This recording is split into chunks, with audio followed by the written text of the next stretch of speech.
నమస్తే, welcome to RP7 TV news.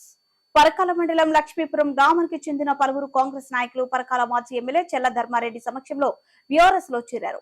వారికి గులాబీ కండువ కప్పి పార్టీలోకి సాధారణంగా చెల్ల ధర్మారెడ్డి ఆహ్వానించారు. పార్టీలో చేరిన వారిలో మంగళపల్లి రాజయ్య, కుమారస్వామి, నగేష్, రమేష్ తదితరులు ఉన్నారు. ఈ కార్యక్రమంలో మండల అధ్యక్షులు చింతిరెడ్డి, మధుసూదన్ రెడ్డి, నాయకులు ఆముదాలపల్లి అశోక్, పల్లెబోయిన రాజు, ఆలెటి రవీందర్, బుర్రి వెంకటేష్ తదితరులు పాల్గొన్నారు.